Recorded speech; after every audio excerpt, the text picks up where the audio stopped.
चहा पित असतो हे मला माहितीये. हो. दिवसात किती वेळेला चहा टाकावा लागतो? खूप.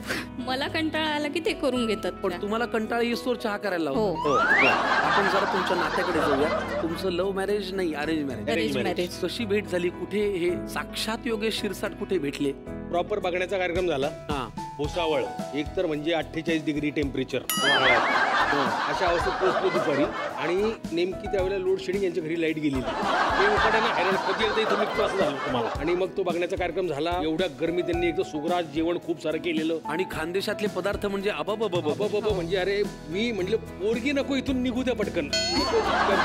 मला पसंत आहे असं मनातल्या मनात म्हटलं. यांना सांगितलं तुम्हाला जे करायचं ते करा पण इथून चाला लवकर. नंतर मग पसंती कळली दोन्हीकडून सगळं झालं आणि मग तेव्हा ठरवलं म्हटलं लग्न जर ठरलं उन्हाळ्यात बाप जन्मात मी भुसावळला जाणार. जास्त काय कळतो उन्हाळ्यात तिला पण जायचं असेल तर तू जा. तिला सोडायला जातो गाडीमध्ये तिथं फूट टेकून एक चहा पिलो की लगेच निघतो. मी चाललो. मी थांबू शकत नाही उन्हाळ्यात. तुमच्या नात्याचा प्रवास आम्हाला जरा एका संहितेमधून उलगडायचा आहे कारण तुम्ही लेखक आहात म्हटल्यानंतर स्क्रिप्ट आलंच पाहिजे.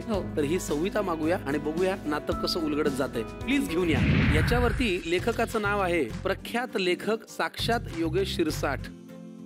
वा. आता ही गंमत अशी आहे साक्षात आणि प्रख्यात ही यांच्या मुलांची नावं आहेत. यांना जेव्हा पहिला मुलगा झाला तेव्हा त्यांनी त्याचं नाव ठेवलं साक्षात योगेश शिरसाट आणि जेव्हा दुसरा झाला तेव्हा त्याचं नाव ठेवलं प्रख्यात योगेश शिरसाट. बरोबर.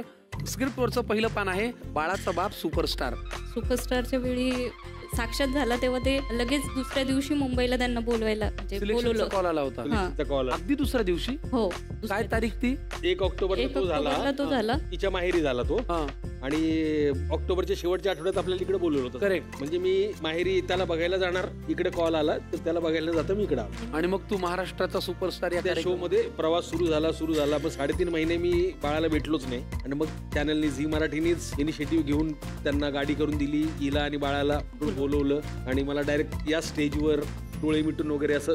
म्हणजे तो 3.5 महिन्याचा झाल्यावरच बघितलं त्यांनी डायरेक्ट. बापरे. म्हणून बाळाचा बाप सुपरस्टार महाराष्ट्राचा सुपरस्टार या कार्यक्रमाची ही आठवण आहे. चला पुढच्या पानावरती जाऊया. प्रेमाला नाही आमच्याकडे वेस घेऊन दिला डायमंड नेकलेस. माझ्या घरासमोरच हायवेच्या पलीकडून मोठं डायमंडचं शोरूम आहे. अच्छा. आणि आम्ही तिथून जाताना एक डिस्प्लेचा डायमंडचा नेकलेस सोनमला खूप आवडला. मस्त आहे ना भारी दिसतोय वगैरे म्हटलं. मुंबईत का इथे? मुंबईत. मस्त आहे छान आहे असं म्हणून आम्ही गेलो. परत आलो घरी आणि 19 डिसेंबरला आमची अॅनिव्हर्सरी असते.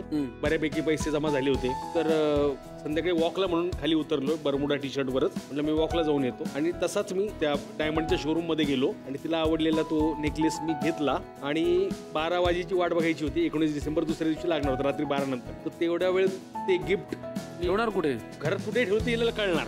छोटंसं घर आपलं म्हणून मी बाहेर शूरॅक मध्ये ठेवला होता तो डायमंड नेकलेस. शूरॅक मध्ये ठेवला होता 5 लाखाचा. बघ रात्री 12 वाजले दार उघडलं बाहेर आलो तो नेकलेस घेतला आणि तिला गिफ्ट दिला होता. सध्या तो गळ्यात आहे वाटतं.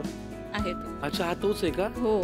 वा फारच छान. तो जर गहाळ झाला असता योगेशराव तर शूरॅक मधल्या खेटरांनी मार खावं लागला असता आपल्याला. ते मी केलेलं मी खूप वेळा केलंय. हो का? हो. पसारा खूप करून ठेवतो भयानक. नंतर एक पोरगी आली एकदम धीट आणि ती व्यक्ती म्हणजे अहिल्या वेसकर.